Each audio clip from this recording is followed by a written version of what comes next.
완전 러프하게 연매출 10억 이상이다. 그냥 그 정도까지만 말씀을 드리고 있어요. 거리나 약간 입지적 한계 같은 거는 사실 제 자신을 속이는 어떤 핑계더라고요. 자연샤브 가주세요 이렇게 물어봤을 때 어디에서 잡은 택시 기사님까지 이걸 아냐.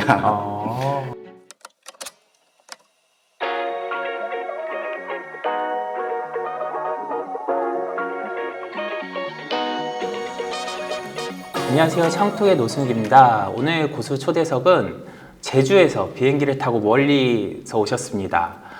이분은 배달 1번지죠. 강남에서 한식 중에 맛집 랭킹 1위를 찍으신 분인데요.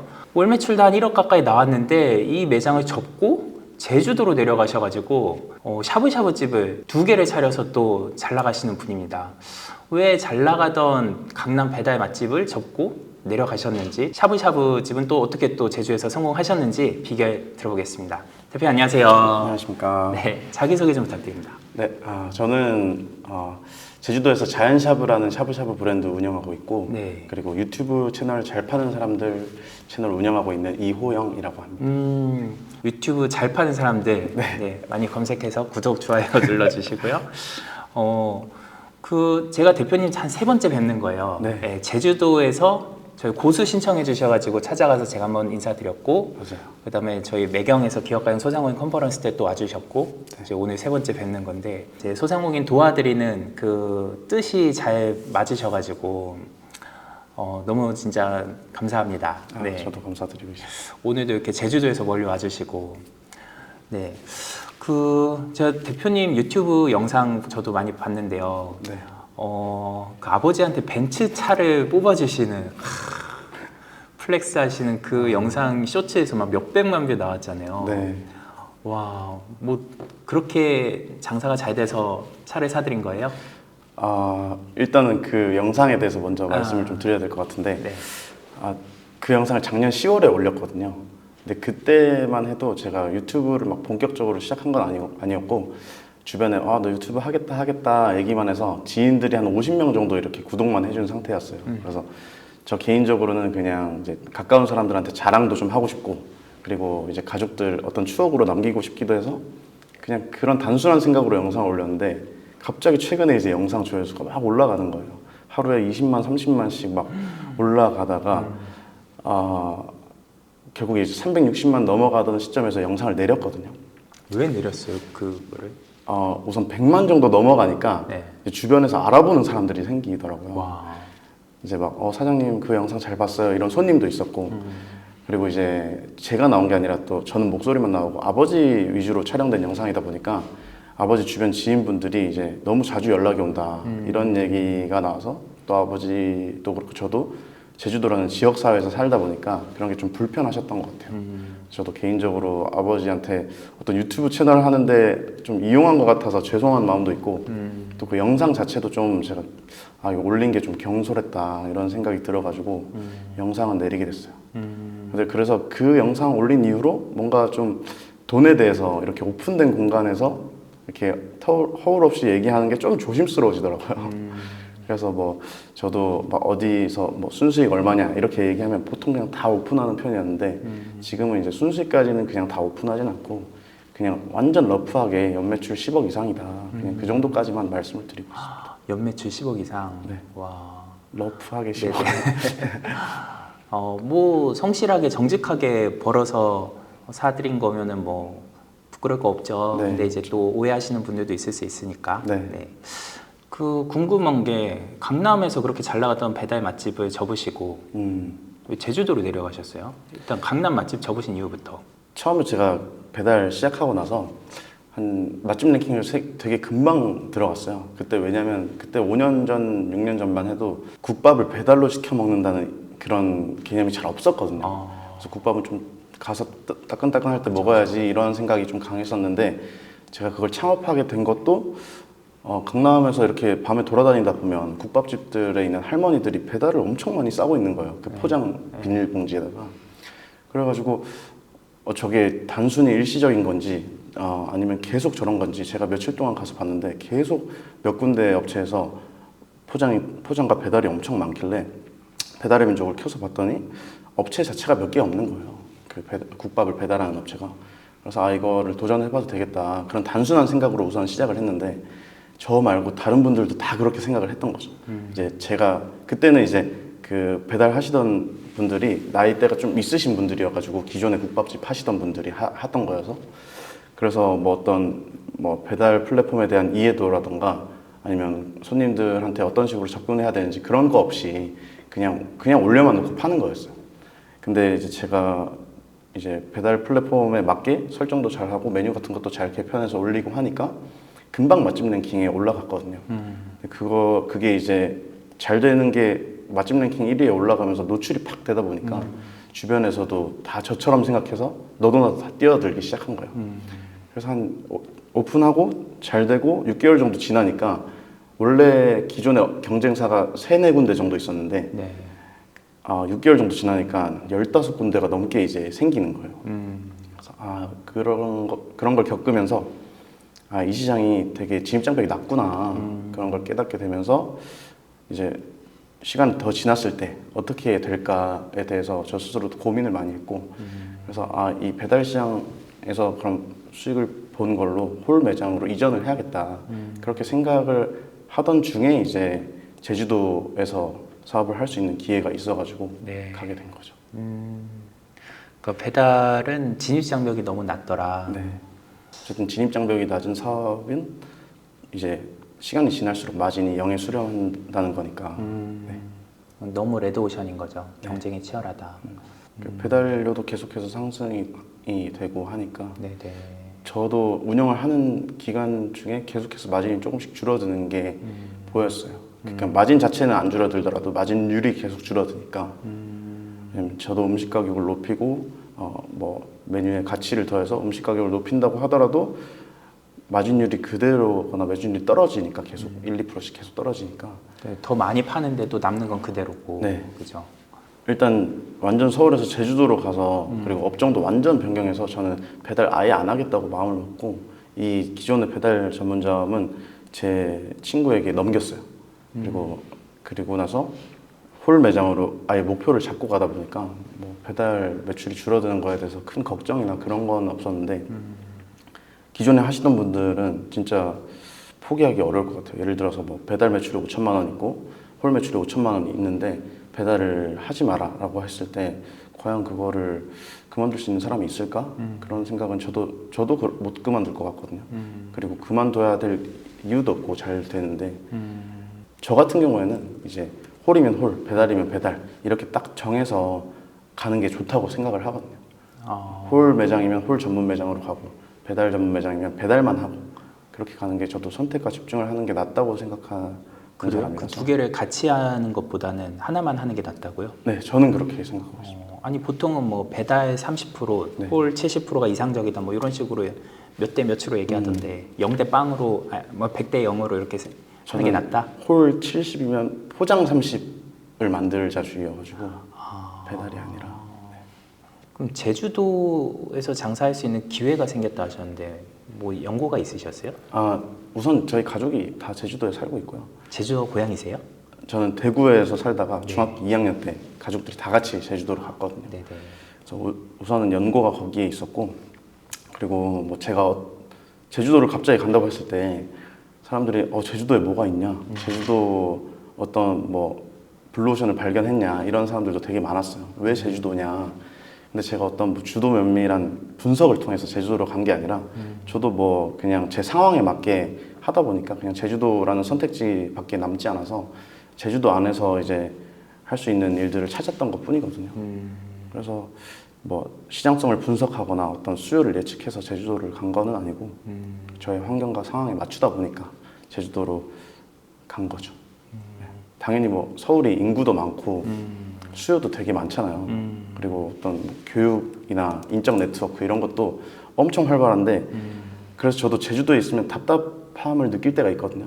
뭐 심지어 제주도에 있는 걸 다 정리하고 서울로 와서 서울에서 사업을 해야겠다. 왜냐면 지금 잘 되는 게 있으니까 그걸 서울로 가져와야겠다 이런 생각을 했던 적도 있는데 물리적 거리나 약간 입지적 한계 같은 거는 사실 제 자신을 속이는 어떤 핑계더라고요. 제가 시간을 두고 저를 들여다보니까 그래서 한 1년 정도는 제가 좀 갈피를 못 잡고 방황하던 시기가 있었는데 사업적으로 저도 지금은 좀 생각을 많이 바꿔서 여러 방향으로 많이 도전하고 있습니다. 제주도에서 또 충분히 할 수 있는 일들이 많다는 걸 느껴가지고 도전을 계속하고 있습니다.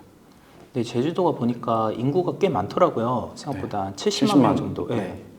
그럼 뭐 웬만한 수도권 대도시 정도 되죠. 네. 저는 성남이 고향인데 거의 한 90만 정도 될 거예요. 네. 네. 인구수도 계속 증가하고 있고 세대수도 증가하고 있는데 조금 아쉬운 거는 면적이 서울의 4배예요. 아, 그래서 흩어져 산발적으로 흩어져 있고 집중된 곳은 딱 정해져 있고. 아, 근데 그 면적의 절반은 한라산 아니에요? 그죠? 맞아요. 맞아요. 네. 근데 이제 돌아가야죠, 뺑 이렇게.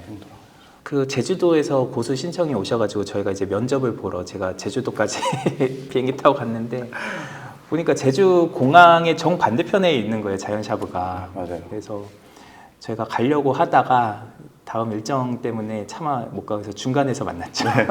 좋은 데서 만났죠. 네, 좋은 카페에서 네. 경치 좋은 데서. 맞아요. 샤브샤브가 막 새로운 업종도 아니고, 그죠. 네. 근데 어떻게 이렇게 후발 주자로 들어가셨을 텐데 그렇게 얼마치 1억 찍으신 비결이 뭔가요? 샤브샤브라는 게 이 야채를 생야채를 손님 상에 내는 음식이잖아요. 네. 그래서 제일 중요한 게 그냥 신선함이라는 거 한 가지가 제일 중요하거든요. 근데 그 신선함이라는 키워드를 하나를 가지고 어떻게 이거를 손님들한테 전달할 수 있을까라고 생각해서 다양한 방식으로 손님들한테 이걸 표현해야겠다. 그래서 여러 가지 이제 아이디어들을 내봤고 그것들이 손님들한테 잘 어필이 된 것 같아요. 이 식당은 엄청나게 신선하구나. 이런 게 잘 어필이 되면서 이제 시간이 지나다 보니까 샤브샤브 하면 자연샤브지 이게 저희 동네에서는 그렇게 돼버린 것 같습니다. 일단 제가 그걸 판단하는 기준이 택시 기사님들한테 물어보거든요. 자연샤브 가주세요. 이렇게 물어봤을 때 어디에서 잡은 택시 기사님까지 이걸 아냐.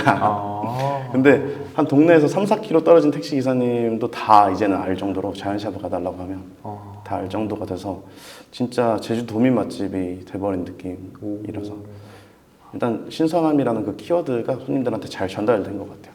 근데 뭐 그런 한 가지 포인트를 잘 잡았던 것 같아요. 처음에 시작할 때 키워드 한 가지를 잘 잡고 그걸 가지고 제 자신의 비전을 세우고 그 비전을 가지고 이제 직원분들을 이제 교육을 하고 그 신선함이라는 기준을 가지고 제가 없을 때도 만약에 헷갈리는 판단이 있을 때 이 키워드를 가지고 판단을 하면 된다.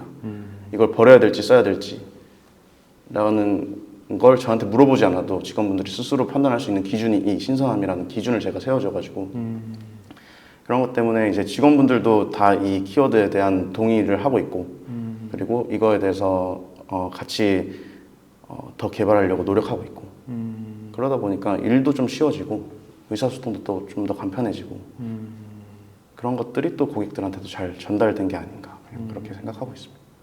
그러면 너무 로스가 많잖아요. 그것까지도 생각을 하고 사업을 계획하게 되더라고요. 나중에는 네. 처음에는 버리는 게 진짜 너무 아까웠거든요. 근데 그렇다고 해서 손님 상에 낼 수는 없으니까 그걸 또 모았어요. 모아가지고 저희 거래처에 계속 보여주면서 저희는 생야채를 내니까 이런 야채가 오면 진짜 절대 안 됩니다. 그래서 업체도 진짜 많이 바꾸고 그리고 바꾸면서도 계속 주기적으로 이렇게 업체에 요청을 많이 드리기도 했는데 그래서 첫 번째 해는 사실 뭐 수익이 어마어마하게 많이 났다 막 그렇게는 말 못할 것 같아요. 제가 또 버리는 양을 조절을 또 못하고 이걸 써야 되는지 안 써야 되는지 헷갈리는 경우도 되게 많았기 때문에 첫 번째가 스트레스가 제일 많았어요. 왜냐면 여름에는 이제 또 여름 겨울에는 또 야채값이 폭등을 하니까 기상 때문에 그래서 이걸 어떻게 하면 좋지 하다가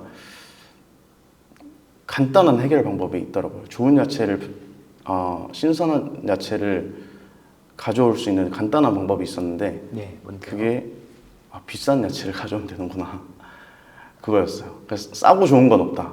제가 깨달은 게 그거였어요. 싸고 좋은 채소는 없구나. 항상 제가 싸고 좋은 거를 요구하니까 그 업체에서는 이렇게 할 수 없는 걸 자꾸 해달라고 하니까 그 업체 선정이 제대로 안 됐던 거고 근데 그럼 비싸고 좋은 걸 해달라고 했을 때 그걸 해줄 수 있는 업체는 있거든요. 근데 그 비싸다고 해서 막 가격 차이가 엄청나게 많이 나는 게 아니라 10% 20% 차이거든요. 뭐 예를 들어서 한 박스에 3만 원이면 3만 2천 원, 3만 3천 원이면 이제 특상품으로 가져다 주시니까. 그래서 일단은 첫 번째는 비싼 야채를, 싸고 좋은 건 없다. 이게 제가 첫 번째로 깨달은 거고, 두 번째는 비싸고 좋은 게 와도 이게 보관을 못하면 신선도가 깨지는구나. 그래서 저희 매장 2개 다 안에 냉장 냉동 워크인이 있어요. 창고를 다 지었어요. 그 백화점 가면 채소들 이렇게 엄청 많이 보관하는 창고 있잖아요. 신선 창고. 그걸 시설이 돼 있어서 그래서 보관을 좀 더 잘해서 사람들에게 이런 거를 좀 더 신선하게 전달할 수 있게 만들었던 게 도움이 많이 됐던 것 같고, 또 이런 거 과정을 가지고 손님들한테 이제 또 계속 얘기하고 알려드리고 하면서 그런 게 또 입소문으로 이제 난 게 아닌가 그렇게 생각하고 있습니다. 그 일단 좀 비싸더라도 신선한 좋은 식자재를 사고 네. 그걸 또 잘 보관을 한다. 네. 근데 이게 어쩔 수가 없는 게 사업이라는 게 돈을 벌어야 하는 거니까 네, 네. 원가 절감이라는 말이 부정적으로 들릴 수 있는데 사실 부정적인 건 아닌 거거든요. 사실 당연한 거거든요. 사업하시는 분들 입장에서는 원가를 절감한다는 게.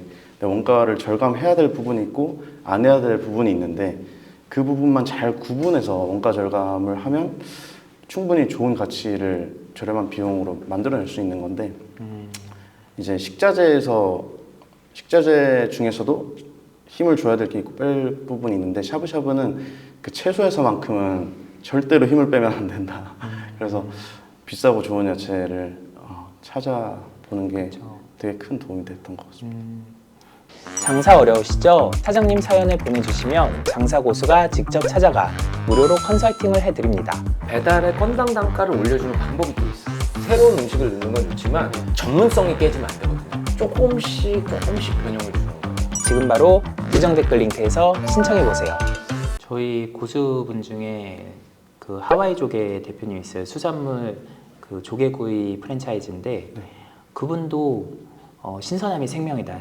해물은 특히. 그래서 매일 아침에 직접 노량진 수산시장 가서 장을 보시더라고요. 근데 그거를 인스타그램에 우리 이렇게 장 봐서 오늘 이거 샀다. 그래서 저녁에 퇴근하고 오시면 이걸로 이제 바로 갓 구입한 걸로 신선하게 해드리겠다. 그러니까 그거 보고 온다고 하더라고요. 너무 좋다. 그러니까 채소나 뭐 해산물이나 진짜 신선함이 생명인 거죠. 네. 그렇죠. 그리고 아까 택시 얘기도 저 공감했던 게 저희 어머니는 충북 음성에서 순댓국집 하시거든요. 네. 근데 이제 터미널에 제가 이제 내려서 택시를 잡아서 원조 순대 가자 하니까 알더라고요. 대박집이다. 와. 그래서 제가 거기 아세요? 깜짝 놀래가지고 와 우리 엄마 용됐네. 대박집이다, 대박집. 뿌듯했습니다. 네. 저는 이제 대표님 장사도 잘하시지만 그거를 노하우를 이렇게 잘 열심히 전파하시기 위해서 노력하는 모습이 너무 인상적이었어요. 잘 파는 사람들이라는 모임을 만드신 거죠? 아직까지 잘 파는 사람들이라는 모임은 없고요. 네.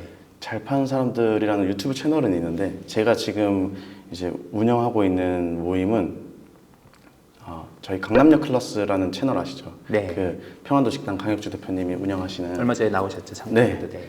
그 강남역 클래스에 멤버십 강의가 있어요. 네, 그 멤버십 강의를 들은 분들을 대상으로 그 중에 월 매출이 5천만 원이 넘어가시는 분들을 대상으로 제가 하는 교육 과정이 있거든요. 그게 정상학교라는 프로그램인데 네. 제가 지금 그거를 맡아서 하고 있고 거기에 지금 한 30명 정도 계십니다. 그 장사 고수분들한테 교육을 하시는 거네요, 또. 그분들도 다 고수분들이시죠. 네, 월 매출 5천만 원 이상이면. 네, 제일 적은 분이 5천만 원이고 평균으로 따졌을 때는 한 7, 8천 정도 되는 것 같습니다. 와. 그러니까 참 강혁주 대표님도 대단하신데 그러니까 그분이 이제 월 매출 5천 안 되시는 분들을 5천으로 끌어올려 주시면 이제 그분들한테 이제 2차로 대표님이 또 교육을 해주시는 거예요. 이제 1억 찍을 수 있도록. 네, 그런 시스템. 어떤 교육을 하세요? 제일 오래 했던 게 그 일기 쓰는 거를 되게 오래 했거든요.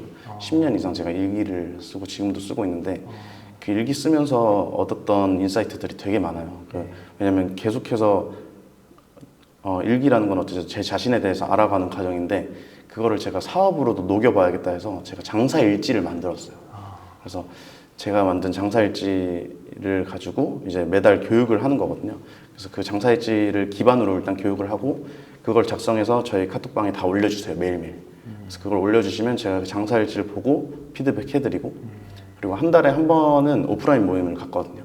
근데 오프라인 모임에서는 저희보다 더 잘 파는 분들, 좀 외식업계에서 좀 유명한 대표님들 모셔가지고 그분들한테 이제 교육도 들을 수 있고 어떤 접점을 만들 수 있는 기회를 만드는 그런 모임을 만들어서 지금 계속 그렇게 진행을 하고 있습니다. 5천만 원 꿈의 1억을 달성한 분들이 생각보다 많네요. 그 정도까지는 진짜 누구나 다 할 수 있고 네. 그리고 저도 놀랐던 게 되게 금방금방 다들 잘 하시더라고요. 조금만 이렇게 배워서 하시면 다들 잘 하시더라고요. 그 중에 좀 인상적인 기억에 남는 사례가 있을까요? 대표적인 성공 사례? 이거는 얘기하면 제 자랑밖에 안 돼가지고 아유, 자랑하라고 나오신 거죠. 사실 뭐 성공적인 사례만 얘기하면 누구나 되게 많잖아요. 왜냐면 네. 실패 사례를 얘기하진 않으니까. 근데 뭐 제가 우선 최근 것만 얘기해드리면 일단 교육 기간 중에 계속 뭐 역대 월 매출 최고다 이런 분들은 그냥 계속 나오고 그리고 뭐 제가 주로 하는 게 이제 스마트 플레이스 관련 마케팅 강의를 하거든요. 네. 그래서 대표님 말씀해주신 대로 했더니 이런 키워드에서도 상위 노출되고 있습니다. 뭐 유입이 2배로 늘었습니다. 이런 분들도 많고요. 그리고 뭐 이런 거는 근데 어디서나 들을 수 있는 흔한 후기라서 뭐 저는 이런 뭐 사업적인 성과 말고 뭔가 뭐 스스로도 할 수 있다는 어떤 자신감이 생겼어요라던가 아니면 뭐 매출이 떨어져서 뭐 우울하고 힘들었는데 뭐 강의를 들으면서 자존감도 생기고 스스로를 좀 인정하게 됐다 이런 후기들이 있으면 저는 좀 감동이 되는 것 같더라고요. 왜냐면 저도 좀 그 매출이 떨어질 때 하락세를 탈 때 약간 느끼는 그 부정적인 감정을 저도 잘 알거든요. 그래서 근데 그게 사실은 사업적으로 부족한 건데 이제 우리 대표님들은 이게 이 사업이 자기 인생이 전부다 보니까 이 사업이 잘못되는 게 자기 자신을 부정하게 되더라고요. 자기 인생 전체를 부정하게 되시더라고요. 맞아요. 그래서 그런 분들이 그걸 이겨냈을 때 또는 뭐 그런 분들이 그런 걸 좀 이겨내고 자기 자신을 좀 인정하게 되는 계기로 바뀐 그런 후기들이 있을 때 저 스스로 되게 좀 감동이었던 기억에 남는 후기는 그런 게 있던 것 같습니다. 저 어머니도 장사 안 되실 때는 진짜 집에 오시면 그냥 아무 얘기를 안 하세요. 가게 폐업하기 한 몇 달 전부터 그때는 저도 뭐라고 얘기할 말도 없고 이제 집이 되게 조용해지더라고요. 뭐 응원하는 것도 한두 번이고 맞아요. 그래서 진짜 막 우울증 걸리시고 그런 분들도 많으실 거예요. 근데 그것도 그게 다 전 재산 바쳐가지고 창업하신 분들은 맞아요, 더 맞아요. 그럴 수밖에 없다고 생각은 하는데 사실은 그게 사업적으로 실패한 거지 자기 인생이 잘못된 건 아니거든요. 그런 분들 도와주고 계시네요.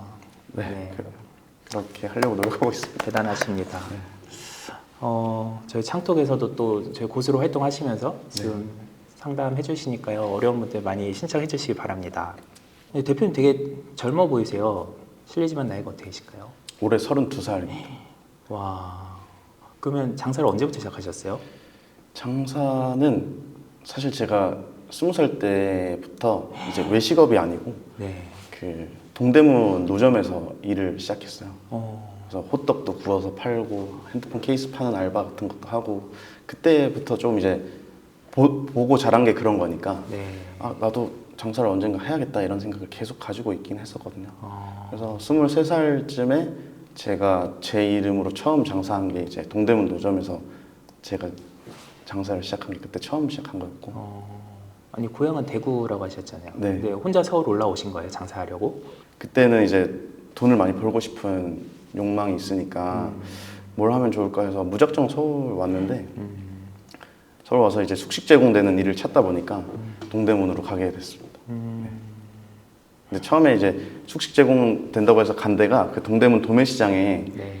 그 뉴존이라는 도매상가가 있어요. 네. 근데 거기에 이제 보안 요원으로 일을 시작하는데 그때 숙소를 제공해 준다고 해서 우연히 거기서 일을 시작하게 됐는데 밤에 11시에 퇴근을 하고 밖에 나가 보니까 막 노점이 이렇게 쫙 깔려 있는 거예요.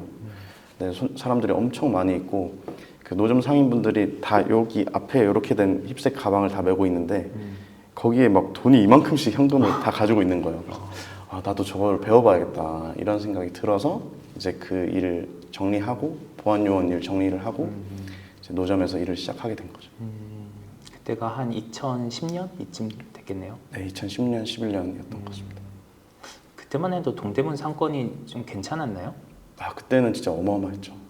진짜 사람의 그 크리스마스에 홍대 이런 데 가면 진짜 사람 이렇게 닿으면서 걸어 다니잖아요. 네네네. 거기는 매일매일이 그랬어.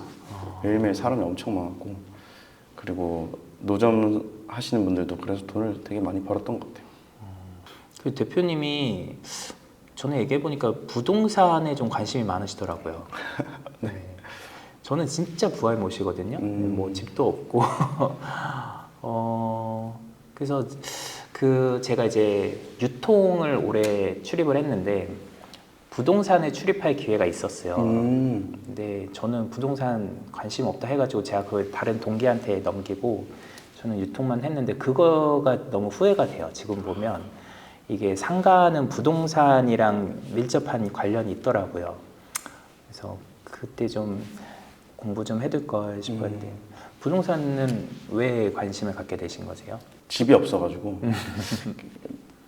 그런 집에 대한 니즈가 생기면 네. 다들 부동산에 관심을 갖게 되잖아요.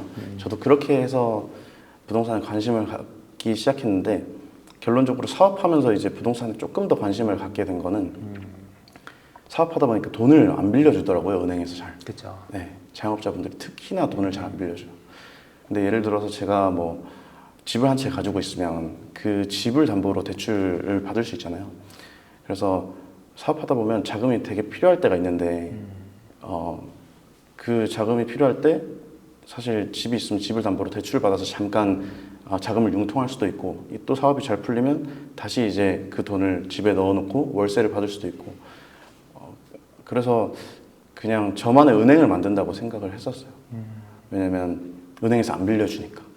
그래서 그렇게 하다 보니까 좀 더 깊이 공부를 하게 되고 그러다 보니까 뭐 주거용 부동산에 사실 저는 관심이 많아서 주거용 부동산으로 투자를 계속 하고 지금도 하고 있고 사실 내일도 하나 팔아가지고 그 매도하러 가거든요. 아파트요? 네. 그래서 그런 것들에 계속 관심을 갖고 있는 게 사업하시는 분들이 어쨌든 대출이 안 되니까 네네. 그냥 자기만의 은행이라고 생각을 하고 좀 사업적으로 여유가 있을 때는 돈 넣어놓고 월세 받고 있다가 네. 좀 내가 만약에 새로운 사업을 확장하거나 할 때는 거기서 좀 돈을 차입해서 와서 제 사업 확장하는 데 또 쓰고 이렇게 다시 개인 은행이라고 생각하고 저도 투자를 하고 있습니다. 그러니까 재테크 차원이네요. 네. 그리고 부동산이 사실 중요하긴 한데 네. 중요한 건 사실 다 아시잖아요. 왜 중요한지는. 근데 저는 그 부동산을 공부하는 게 사실 더 중요하다고 생각을 하거든요. 뭐 대표님 집 사고 팔아 보셨어요? 라고 물어보면 사실 뭐 3번 이상 하신 분들은 아마 거의 없을 거예요. 사람이 살면서 이제 집을 사고 팔아보는 기회 자체가 그런 경험을 몇 번씩 할 수가 없잖아요. 대부분 한두 번 이렇게 하시니까. 근데 그래서 이 부동산이라는 분야가 정보의 비대칭이 되게 심한 분야거든요. 근데 정보의 비대칭이 되게 심한 분야에서 초보자가 선택할 수 있는 엄청 좋은 전략이 있어요. 네. 근데 그게 바로 이제 잘하는 사람한테 배우는 거거든요. 잘하는 사람한테 가서 배우는 건데 뭐 한 번 사고 파는 경험도 해보기 어려운데 집을 수백 채씩 사고 팔아본 사람들의 경험을 그냥 내가 돈 내고 배울 수 있으면 너무 유익한 거니까 부동산 공부하는 과정이 저는 좀 길게 가졌으면 좋겠다. 그게 더 중요하다라고 생각을 하고 있습니다. 경제는 다 맞물리니까 뭐든 공부하면 또 돌고 돌아서 또 지금 내 사업에도 도움이 되더라고요. 그러면 궁금한 게 상가를 매입을 하고서 하는 게 좋을까요? 아니면 그냥 임대로 장사하는 게 좋을까요? 그거는 지역에 따라서 저는 좀 다르다고 생각하고 입지에 따라서 좀 다르다고 생각을 하는데 저는 지금은 상가를 매입해서 하고 있지는 않거든요. 근데 이제 건축 계획은 있어요. 이제 저 건축을 해서 저희 가족이 이제 건축을 해서 거기에 이제 자연샵이라는 브랜드를 넣어서 운영할 계획은 가지고 있거든요. 지금 자연샵이라는 브랜드가 거의 이제 만 5년이 다 돼가는데 5년 동안 이제 그 집주인 리스크라고 하잖아요. 그래서 집주인의 어떤 마음의 변심으로 인해서 그 건물을 매매하거나 아니면 저희가 지금 건물도 있고 그 옆에 땅도 임대해서 주차장으로 쓰고 있거든요. 근데 그 땅을 이제 또 파시겠다고 하니까 이 땅을 팔았을 때 주차 공간이 사라지면 또 고객분들이 많이 불편함을 겪게 되니까 그런 부분에 있어서 5년이라는 시간 동안 몇 번 이런 트러블이 있었어요. 근데 그런 트러블을 겪다 보니까 저만의 공간에 대한 그런 니즈가 생기더라고요. 그래서 그 전까지는 저는 무조건 월세에서 장사하는 게 유리하다 이렇게만 얘기를 했었거든요. 왜냐면 그 건축이나 아니면 상가 매입하는 거에 대해서 사실 그 투자 관점에서 봤을 때 시세 차익을 남기는 게 주거용 그냥 뭐 아파트 같은 부동산보다는 훨씬 어렵고 복잡하거든요. 그래서 저는 주거용만 하는 게 제 수준에서 맞다라고 생각해서 무조건 상가는 임대해서 해야 된다. 임차해서 빌려서 장사해야 된다라고 했었는데 지금은 조금 생각이 바뀐 게 만약에 내가 진짜 장수할 수 있는 브랜드를 가지고 있고 그리고 계속해서 10년, 20년 장사를 하실 거라면 상가를 매입해서 하는 것도 괜찮은 방법이다라고 생각을 하고 있습니다. 그래서 본인의 상황에 따라서 지금 주거용 부동산을 선택할 건지 아니면 상업용 부동산을 선택할 건지 그건 조금 다양한 변수가 있어서 딱 집어서 말씀드리기는 어려울 것 같습니다. 그 부동산 투자하시는 분들 얘기 들어보면 제 전문가분이 그렇게 얘기하더라고요. 아파트 투자가 초등학교면 오피스텔은 중학교, 상가는 고등학교, 토지가 대학교다. 그러니까 상가 투자가 그만큼 어렵다는 거죠. 네. 같은 구역 안에서도 또 그 물건에 따라 또 그 시세 변동도 다르고, 맞아요. 또 그냥 건물주 리스크도 있고, 토지는 더 어렵고 황금성도 낮고 이러니까. 네. 그래서 일단은 뭐 잘 모르겠으면 쉬운 아파트 투자부터. 네, 저는 그것만 해도 네네. 충분히 부자 될 수 있다 네. 생각하는 사람이라서. 그러게요. 장사하는 분들이 장사 외에도 또 신경 쓸 게 많이 있네요. 공부할 게. 그러면 대표님의 지금 뭐 10년 넘게 장사도 하셨고 뭐 이것저것 많이 해보셨으니까 앞으로 좀 계획하시는 또 다른 사업이 있을까요? 뭐 마지막으로 하고 싶은 꿈 이런 건 뭘까요? 예전에는 꿈이 되게 컸거든요. 뭐 1,000억은 벌어봐야지 뭐 이런 그런 꿈이 있었는데 제 이름의 뜻이 호영이라는 이름의 뜻이 금처럼 귀해서 이 나라를 부유하게 하는 사람이라는 뜻인데 이름값 좀 하고 살아야겠다 이런 생각이 있었어요. 근데 그래서 이 나라를 좀 부유하고 살기 좋게 바꾸는 게 그런 개인적인 꿈이었는데 좀 시간이 지나고 저도 여러 경험을 하다 보니까 이게 세상에 저 말고 바꿀 수 있는 게 없더라고요. 그래서 지금은 뭔가 세상을 바꾼다기보다는 일단은 그 전에 제 삶을 먼저 제일 가치 있게 바꾸고 그리고 저희 가족의 인생을 좀 더 가치 있게 바꾸고 그리고 잘하면 어쩌면 조금 이 세상을 좀 더 좋게 바꿀 수 있지 않을까 그렇게 생각을 하고 있고요. 뭐 그렇게 하기 위해서 일단 제 삶을 먼저 가치 있게 바꾸는 게 제 꿈이고 경제적으로는 현금 50억 정도가 목표고요. 그리고 사업적으로는 첫 번째로는 이제 자영업자분들을 위한 일타 강사가 되는 게 꿈이고 그리고 두 번째는 제주도에 그 엄청 큰 대형 서점이 없거든요. 네. 그래서 교보문고 같은 대형 서점을 제주도에 만드는 게 꿈입니다. 맞아요. 그때 그 얘기 하셨어요. 네. 근데 요즘 사람들이 책 잘 안 읽지 않아요? 네. 교보문고 안 들어오는 이유가 있지 않을까요? 그죠? 이유는 있더라고요. 제가 다 공부를 해보니까 일단 그 물류 비용 때문에 그 사업성이 자체가 안 나오더라고요. 제주도에서 서점을 한다는 게. 그래서 서점 책을 팔아서 수익을 낸다는 거는 아예 이제 배제하고 책은 그냥 저희 카페 가면 이제 커피는 거들 뿐이고 뭐 디저트 팔거나 뭐 다른 거 팔아서 수익 창출 많이 하시잖아요. 근데 뭐 책도 팔지만 거기서 뭐 그 공간에서 다른 가치를 창출할 수 있으면 충분히 사업성이 있다고 생각을 하고 그리고 그거는 진짜 말 그대로 꿈인 게 그런 사업성이 없더라도 하고 싶은 도전하고 싶은 분야이기 때문에 제가 꿈이라고 말씀드릴 수 있는 것 같습니다. 일종의 사회 공헌 사업으로. 네, 제가 좋아해서 책을. 네, 아, 그래서 제가 좋아하는 거를 다른 사람들도 네네네. 좋아하게 만들고 싶으니까. 책 많이 보세요. 많이 본다기보다 많이 보는 편인 것 같아요. 이 평균을 봤을 때 워낙 사람들이 책을 안 읽으니까. 그러면 자영업자분들한테 추천해주고 싶은 인생 책 있으시면. 저는 추천을 해드릴 때 쉬운 책 해드리거든요. 6일 약국 갑시다라는 책이 있어요. 6일 약국 갑시다. 네. 그래서 그 책이 이제 약국 운영하시는 분, 약국을 운영하시다가 이제 나중에는 엄청 큰 회사의 대표로 가시게 된 김성호 회장님이라고 그 메가스터디 부회장이실 거야. 네. 근데 그 책에 나온 내용이 아까 그 택시 내용이에요. 택시를 타고 6일 약국 가주세요라고 했을 때 기사님들이 알 때까지 자기가 노력을 하겠다. 계속 일부러 택시를 타면서 6일 약국 가달라고 얘기를 한 거예요. 그런 내용이 이제 거기에 있는데 좀 외식업은 아니지만 그 책을 통해서 장사를 배웠다고 말해도 과언이 아닐 정도로 쉽고 좋은 책이었습니다. 그래서 제가 그 책을 추천드리는 책은 6일 약국 갑시다. 네. 제가 예전에 팟캐스트 할 때 자위책 특파원이라고 자영업자를 위한 책 읽기의 줄임말이에요. 네. 오해하지 마세요. 거기 특파원으로 장사만 선생님이 출연을 하셨었어요. 그래서 그분도 책 되게 많이 읽으셔가지고 그때 사업을 한다는 것, 네. 그런 거랑 뭐 부의 추월 차선 이런 좋은 책들 많이 소개해 주셨는데 대표님도 좀 자위책 특파원 좀 해주시면. 너무 좋죠. 아 정말요? 네. 뭐 어떤 프로그램인지 모르겠지만 책에 관한 거라면 저는 좋죠. 그러면 저희 한 달에 한 번씩 나와서. 아 그래요? 좋아요. 근데 서울에 자주 오세요?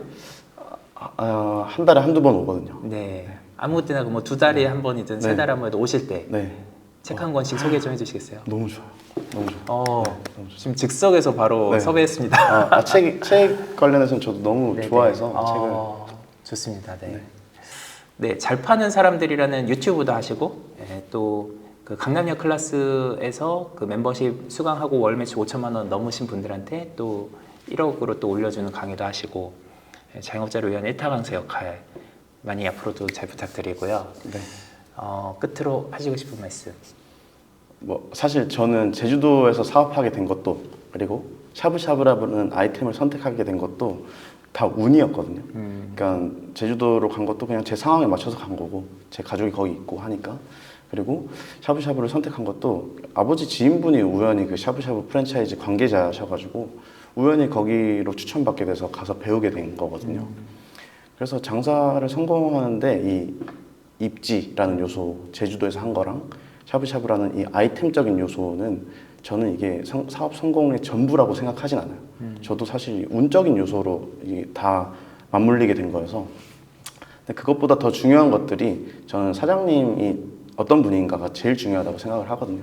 그래서 지금 사장님이 어떤 상황이시던지 간에 사장님이 어떤 마음을 먹느냐에 따라서 지금 상황도 다 바꿀 수 있다고 생각하니까 지금 조금 어려운 분들이 있으면 너무 걱정하지 마시고 조금씩 바꿔나가시면 다 할 수 있다고 말씀드리고 싶습니다.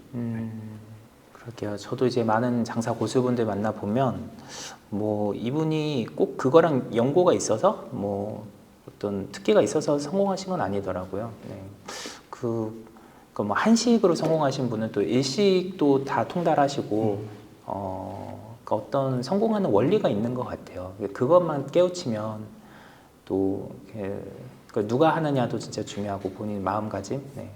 그래서 강남역 클래스 대표님도 강혁수 대표님도 결국은 마인드셋을 바꾸는 거를 해주는 거라고 하시더라고요. 그게 어떻게 보면 방금 대표님 말씀하신 그 성공하는 방법을 깨우치는 게 그런 것도 같은 맥락이지 않을까 생각하고 있습니다. 그러니까 내가 변해야 되는데 뭔가 지름길이 있는 거라고 생각하고 괜히 엉뚱한 거 찾아다니고 그러는 게 오히려 이제 잘못된 길로 빠질 수 있는 거잖아요. 사자들이 이제 그런 거를 얘기를 하죠. 네. 근데 그 잘못된 길로 가서 가보고 다시 돌아와서 다시 이제 기본으로 돌아오면 괜찮은데 그 그 돌아오는 기간을 대부분 못 버티세요. 그 안에 사업이 망한다던가 맞아요. 아니면 현금 흐름이 줄어든다거나 그렇게 돼버리니까 저도 사실 이제 많이 방황했던 케이스인데 그래도 다행히 저는 이제 튼튼한 매장이 잘 버텨줘서 네. 그래서 저도 지금까지 잘 운영하고 있는 것 같고요. 네. 운이 많이 잘 따라줬던 것 같습니다. 아무튼 오늘 좋은 말씀 감사하고요. 네, 잘 파는 사람들 구독과 좋아요 좀 부탁드립니다. 부탁드립니다. 네, 거기도 좀 상동 얘기 좀 해주세요. 알겠습니다. 상부상조하시죠. 네. 오늘 나와주셔서 감사하고요. 다음에 자유책 특파원으로 제가 또 모시겠습니다. 네, 알겠습니다. 감사합니다. 감사합니다.